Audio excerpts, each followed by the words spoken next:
ಆತ್ಮೀಯ H16 news ಅರ್ಥಾತ್ ಹೇ ಸೀತಾರಾಮಗೆ ಸ್ವಾಗತ. ನಾನು ನಿಮ್ಮವ MI ಅಥವಾ ಮಲ್ಲಪ್ಪ ಜೋತಾವರ್. ಆದ್ಮೇಲೆ ಈಗ ತಾವು ದಿನ ಸುದ್ದಿಗಳನ್ನು ಅದರ ಜೊತೆಗೆ ವಿಶೇಷತೆಗಳನ್ನ ನೋಡ್ತಾ ಹೋಗಿ ವಿಶೇಷ ಈ ಮೊದಲನೇ ಸುದ್ದಿಯನ್ನು ನೋಡಿ. ಹೆಚ್ಚು ಪಾಲುಗಳು ಎ ವರ್ಗಕ್ಕೆ ಹೋಗ್ತಾ ಇದೆ, ಬಿ ವರ್ಗಕ್ಕೂ ಒಂದು ಪೋಸ್ಟ್ ಕೂಡ ಅಲ್ಲಿ ಸಿಗ್ತಾ ಇಲ್ಲ. ಇದರಿಂದ ಅನ್ಯಾಯ ಆಗಿದೆ. ಟೋಟಲಿ ಹೇಳ್ಬೇಕಂತಂದರೆ ರಾಜ್ಯದಲ್ಲಿ ಒಳ ಮೀಸಲಾತಿ ಹೋರಾಟ ಸುಮಾರು ವರ್ಷಗಳಿಂದ ನಡೆದಿತ್ತು. ಕೊನೆಯಲ್ಲಿ ಸುಪ್ರೀಂ ಕೋರ್ಟ್ ಆದೇಶ ಮಾಡಿತು ಒಳ ಮೀಸಲಾತಿ ಕೊಡ್ಬೋದು, ಅದಕ್ಕೆ ಕೆಲವು ಮಾನದಂಡಗಳನ್ನು ಬಳಸಿ ಮೀಸಲಾತಿ ಕೊಡಬೇಕಂತ ಹೇಳಿತು. ಆ ಒಂದು ಉದ್ದೇಶದಿಂದ ತಾರತಮ್ಯ ರಾಜ್ಯದಲ್ಲಿ ಯಾವುದೇ ರೀತಿಯಿಂದ ಆಗಬಾರ್ದು ಅಂತೇಳಿ ಏನು ರಿಟೈರ್ಡ್ ಚೀಫ್ ಜಸ್ಟಿಸ್ ಇದ್ದಾರೆ ನಾಗಮೋಹನ್ ದಾಸ್ ಅವರು ಸಮಿತಿ ಮಾಡಿ ಆ ವರದಿಯನ್ನು ಸರ್ಕಾರಕ್ಕೆ ಸಲ್ಲಿಸಿತು. ವರದಿ ಸಲ್ಲಿಸುವುದು ಪೂರ್ವದಲ್ಲಿ ಅವರು ಮಾತಾಡುವಾಗ ಅವರಲ್ಲಿ ಒಂದು ಕಳಂಕದ ಮಾತಿತ್ತು, ಒಂದು ಬೇಸರದ ಮಾತಿತ್ತು, ನಮ್ಮ ಜನಾಂಗಕ್ಕೆ ಬೇಸರದ ಮಾತಾಗಿತ್ತು. ಇದುವರೆಗೂ ಕೂಡ ನೀವು ಭಾಳಷ್ಟು ಮೀಸಲಾತಿಯನ್ನು ಅನುಭವಿಸಿದಿರಿ, ಒಂದು ವರ್ಗಕ್ಕೆ ಅದು ಮೀಸಲಾತಿ ಸಿಗಬೇಕು ಅಂತಕ್ಕಂಥ ಮಾತು ಹೇಳಿದರು. ಅದರಿಂದ ನಾವು ಆಶ್ಚರ್ಯಚಕಿತರಾದ್ರಿ. ಅದೇ ಒಂದು ದುರುದ್ದೇಶದಿಂದನೇ ಅವರು ನಮ್ಮ ಒಂದು ಜನಸಂಖ್ಯೆಯನ್ನು ಕಮ್ಮಿ ಮಾಡಿ ವರದಿಯನ್ನು ತರಾತುರಿಯಲ್ಲಿ ಸಲ್ಲಿಸಿದರು. ತಾವು ನೋಡಿದಾಗೆ ಆ ಒಂದು ವರದಿ ವಿರುದ್ಧ ಎಲ್ಲ ಏನು ಮೈಸೂರಿಂದ ಹಿಡ್ಕೊಂಡು ಬೀದರ್ವರೆಗೂ ದೊಡ್ಡ ಪ್ರಮಾಣದಲ್ಲಿ ಹೋರಾಟ ನಡೀತು, ಮತ್ತೆ ಮರು ಸಮೀಕ್ಷೆ ನಡೀತು.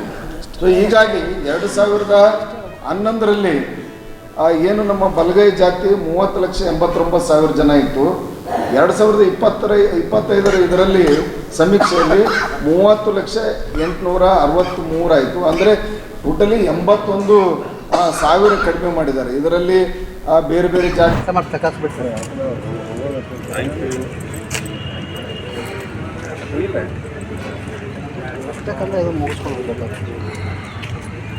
ಮಾಡಕ್ಕೆ ನಾವು ಹೋಗಿ ಆರಾಮ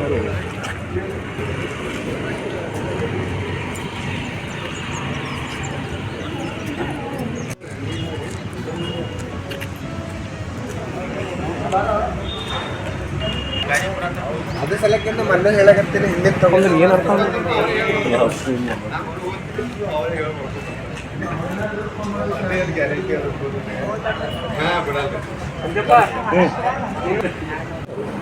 ಎಲ್ಲರಿಗೂ ನಮಸ್ಕಾರ. ಈ ದಿನ ಸಫರ್ಗನ್ ಉಪವಿಭಾಗದ ಮತ್ತು ಸಫರ್ಗನ್ ಪೊಲೀಸ್ ಸ್ಟೇಷನ್ನ ಇನ್ಸ್ಪೆಕ್ಟರ್ ಕ್ಯಾಮ್ರಾ ಮಾಡಿರೋ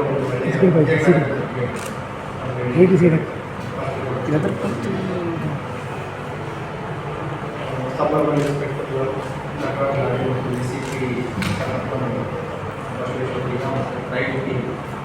ಎರಡು ಜನ ರೂಢಿಗತ ಅಪರಾಧಿಗಳನ್ನು ಬಂಧಿಸುವಲ್ಲಿ ಯಶಸ್ವಿಯಾಗಿದ್ದಾರೆ. ಇವರು ಬೇಸಿಕಲಿ ರೂಢಿಗತ ಬೈಕ್ ಲಿಫ್ಟರ್ಸ್, ದ್ವಿಚಕ್ರ ವಾಹನಗಳನ್ನು ಸ್ವಂತ ಇರೋದಿಲ್ಲ ಆರೋಪಿಗಳನ್ನು ಬಂಧಿಸಿದ್ದಾರೆ. ಬಂಧಿತ ಆರೋಪಿಗಳು ಮೊಹಮ್ಮದ್ ನಾಸೀರ್ 24 ವರ್ಷ, ಇಬ್ಬರು ಇದೇ ತುಮಕೂರು ನಗರದ ರೋಜಾ ಇಲ್ಲಿಯವರು. ರಾಜ್ಯ ಸರ್ಕಾರ ಬಂಡೀಪುರ, ನಾಗರಹೊಳೆ ಮತ್ತು BRT ಒಳಗಡೆ ಹಂತವಾಗಿ ಸಫಾರಿಯನ್ನು ಪ್ರಾರಂಭ ಮಾಡಬೇಕು ಅಂತೇಳಿ ಈ ರಾಜ್ಯದ ಅರಣ್ಯ ಸಚಿವರಾದಂಥ ಈಶ್ವರ್ ಖಂಡ್ರೆ ಅವರು ಇವತ್ತು ಆದೇಶವನ್ನು ಮಾಡಲಿಕ್ಕೆ ಹೊರಟಿದ್ದಾರೆ. ಆದೇಶ ಆಗಿದೆ, ನಮ್ಮ ಗಮನಕ್ಕೆ ಬಂತು. ರಾಜ್ಯ ಸರ್ಕಾರ ಯಾವುದೇ ಕಾರಣಕ್ಕೂ ಕೂಡ ಅರಣ್ಯ ಸಚಿವರೇ ಈ ಬಂಡೀಪುರ, ನಾಗರಹೊಳೆ ಇಲ್ಲಿ ಸಫಾರಿ ಏನಾದ್ರು ಮತ್ತೆ ಹಂತವಾಗಿ ಪ್ರಾರಂಭ ಆಯಿತು ಅಂತ ಹೇಳಿದ್ರೆ ಕಾಡಲ್ಲಿರ್ತಕ್ಕಂಥ ಪ್ರಾಣಿಗಳು ನಾಡಿಗೆ ಬಂದು ರೈತ ಮಕ್ಕಳನ್ನ ತಿಂತಕ್ಕಂಥ ಕೆಲಸ ಆಗ್ತದೆ. ಮಾನವ ಮತ್ತು ಪ್ರಾಣಿ ಸಂಘರ್ಷ ಮತ್ತೆ ಜಾಸ್ತಿ ಆಗ್ತದೆ. ಯಾಕೆ ಅಂತ ಹೇಳಿದ್ರೆ ಕಳೆದ ತಾವು ಆದೇಶವನ್ನು ಸರ್ಕಾರ ನಮ್ಮ ಹೋರಾಟದಿಂದ ನಿಲ್ಲಿಸಿದಂಥ ಸಫಾರಿಯಿಂದ ಇಲ್ಲಿ ತನಕ ಯಾವುದೇ ರೀತಿಯಾದಂಥ ಮಾನವ ಮತ್ತು ಪ್ರಾಣಿ ಸಂಘರ್ಷ ಆಗಿಲ್ಲ. ಅದು ಉದಾಹರಣೆ ಇದೆ, ತಮಗೂ ಕೂಡ ಅಂಕಿ ಸಂಖ್ಯೆಗಳಿದ್ದಾವೆ. ಕೇವಲ ಸಫಾರಿಯ ಮೂಲಕ ಹಣವನ್ನು ಸಂಪಾದನೆ ಮಾಡಿ ಸರ್ಕಾರವನ್ನು ನಡೆಸ್ತಕ್ಕಂಥ ಕೆಲಸ ಇಂಥ ದರಿದ್ರ ಬಂದಿರತಕ್ಕಂಥ ಈ ಸರ್ಕಾರಕ್ಕೆ ಮೊದಲನೇ ತಪ್ಪು. ಇಷ್ಟು ಕೀಳು ಮಟ್ಟದ ರೈತರಿಗೆ ತೊಂದರೆಯನ್ನು ಕೊಟ್ಟು ಕಾಡಂಚಿನ ಪ್ರದೇಶದಲ್ಲಿರ್ತಕ್ಕಂಥ ಜನರ ಪ್ರಾಣವನ್ನು ತಿಂದು ಅಲ್ಲಿ ಬರ್ತಕ್ಕಂಥ ಸಫಾರಿ ಹಣದಿಂದ ಸರ್ಕಾರ ನಡೆಸ್ತೀವಿ ಅಂತಾರಲ್ಲ, ಇದು ನಾಚಿಕೆ ಹಾಕಬೇಕು ಸರ್ಕಾರಕ್ಕೆ ಮೊದಲು. ಅದಕ್ಕೋಸ್ಕರವಾಗಿ ನಾವು ಹೇಳ್ತಾ ಇದ್ದೇವೆ, ಯಾವುದೇ ಕಾರಣಕ್ಕೂ ಸಫಾರಿಯನ್ನು ಮತ್ತೆ ಪ್ರಾರಂಭ ಮಾಡಲಿಕ್ಕೆ ಸರ್ಕಾರ ಮತ್ತು ಈಶ್ವರ್ ಖಂಡ್ರೆ ಅವರೇ ಆದೇಶವನ್ನು ಕೊಡಬಾರ್ದು. ತಮ್ಮ ಆದೇಶವೇನಾದರೂ ಇದ್ದರೆ ತಕ್ಷಣ ಹಿಂಪಡಿಬೇಕು, ಅದು ಮರುಪರಿಶೀಲನೆ ಆಗಬೇಕು.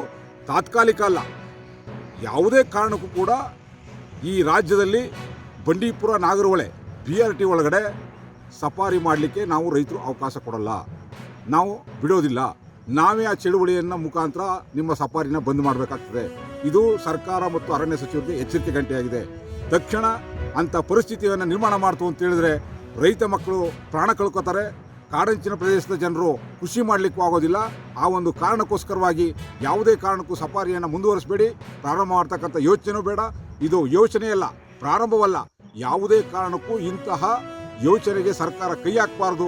ಇಂತಹ ಕೈ ಹಾಕಿದ್ರೆ ಜೇನುಗೂಡು ಕೈ ಹಾಕದಾಗ್ತದೆ. ಈ ಮೂಲಕ ನಿಮಗೆ ಚಳುವಳಿ ಮುಖಾಂತರ ನಾವು ಪಾಠವನ್ನು ಕಲಿಸಬೇಕಾಗ್ತದೆ. ಆ ಕಾರಣಕ್ಕೆ ಸರ್ಕಾರದ ಈ ಆದೇಶವನ್ನು ವಾಪಸ್ ಪಡಿಬೇಕು ಅಂತ ಹೇಳ್ತೀವಿ. ಏನಾದರೂ ನೀವು ಮುಂದುವರೆದ್ರೆ ಉಗ್ರ ಹೋರಾಟದ ಎಚ್ಚರಿಕೆಯನ್ನು ನಿಮಗೆ ಮಾಡಬೇಕಾಗ್ತದೆ ಅಂತೇಳಿ ಈ ಮೂಲಕ ಎಚ್ಚರಿಕೆಯನ್ನು ಕೊಡ್ತೇನೆ. ನನ್ನ ಹೆಸರು ಹಳ್ಳಿ ಕಿರೋಂಡಿ ಭಾಗ್ಯರಾಜ್, ಕರ್ನಾಟಕ ರಾಜ್ಯ ಕಬ್ಬು ಬೆಳೆಗಾರ ಸಂಘದ ರಾಜ್ಯಾಧ್ಯಕ್ಷರು.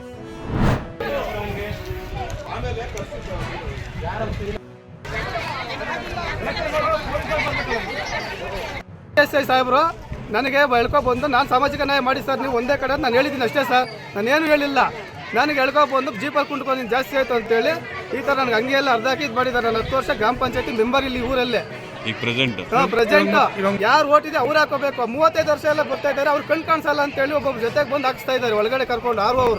ಅವರು ಹೆಸರು ಅವ್ರು ಶಿವಲಿಂಗಪ್ಪ ಅಂತೇಳಿ ಅವ್ರ ಹೆಸರು. ಅವ್ರು ಹಾಕ್ಸ್ತಾ ಇದ್ದಾರೆ. ಯಾವ ಕಡೆ ಹಾಕ್ಸ್ತಾ ಇದ್ದಾರೆ? ಅವರು ಆ ಕಡೆ KHP ಸ್ಪರ್ಧೆಗಳ ಕಡೆ ಹಾಕ್ಸ್ತಾ ಇದ್ದಾರೆ.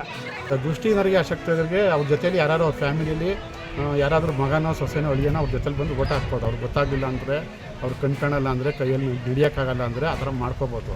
ಇಲ್ಲಿ ಅದಕ್ಕೆ ಅವಕಾಶ ಕೊಡ್ತಾ ಇಲ್ಲ. ನಾನೇನು ಹಾಕ್ಸ್ತಾ ಇಲ್ಲ, ಇಲ್ಲ ಆ ಥರದ್ದು ಯಾವುದೂ ಇಲ್ಲ. ಅವ್ರ ಕೈಲಿ ಏನಾದ್ರು ಮುಡ್ಚೋಕ್ಕೂ ಕಷ್ಟ ಆಗ್ತಾ ಇದ್ದ ಸಂದರ್ಭದಲ್ಲಿ ಅಷ್ಟೇ ಪೇಪರ್ಗಳು ಚಲಾಫಿಲಿ ಆಗಬಾರ್ದು, ಹಾಕಿರೋ ಓಟ್ಸು ಅಂತ ಹೇಳಿ ನಾವು ತೊಗೊಂಡೋಗಿ ಧಮಕಿ ಅವ್ರಿಂದನೇ ಅವ್ರ ಕೈಲೇ ಹಾಕಿಸ್ತಾ ಇದ್ದೀವಿ. ಚುನಾವಣೆ ನಡೀತಾ ಇದೆ, ಸ್ವಲ್ಪ ಜನ ಹಿಂಗೆ ಬಿಡಬೇಡಿ ಅಂತವ್ರೆ, ಆ್ಯಕ್ಟ್ ರೂಲ್ಸ್ ವಿರುದ್ಧವಾಗಿ ಮಾತಾಡ್ತಾವ್ರೆ ಅಷ್ಟೇ. ಇಲ್ಲ ಆಗ್ತಾ ಇರೋದು. ಮಧ್ಯಾಹ್ನ 1:30 ಆಗಿದೆ. ಇದುವರೆಗೂ ಎಷ್ಟು ಪೋಲಿಂಗ್ ಆಗಿದೆ ಸರ್? ಈಗ 81 ಆಗಿದೆ, ಇನ್ನು 14 ಆಗಬೇಕು. ಒಟ್ಟು ಟೋಟಲ್ 95 ಓಟು. Okay sir. ಅದಾದಮೇಲೆ ನಾನು ನೆಕ್ಸ್ಟ್ ಕೌಂಟಿಂಗ್ ಮಾಡಿ ರಿಸಲ್ಟ್ ಅನೌನ್ಸ್ ಮಾಡ್ತೀನಿ. ಶಿವಲಿಂಗಪ್ಪ ಅಂತ, CDO ಗೌರಿಬಿದನೂರು. ತಾವೆಲ್ಲ ಇಲ್ಲಿವರೆಗೆ ಸುದ್ದಿಗಳನ್ನು ನೋಡಿದಿರಿ, ಜೊತೆಗೆ ವಿಶೇಷ ಘಟನೆಗಳನ್ನು ಸಹ ನೋಡಿದಿರಿ. ಅದು ನಿಮ್ಗೇನು ಅನ್ನಿಸ್ತು? ನಿಮಗೆ ಲೈಕ್ ಮಾಡಿರಿ, ಶೇರ್ ಮಾಡಿರಿ, ಕಾಮೆಂಟ್ ಮಾಡಿರಿ, ಜೊತೆಗೆ ಸಬ್ಸ್ಕ್ರೈಬ್ ನಿಲ್ಲಿಸ್ಬೇಡ್ರಿ.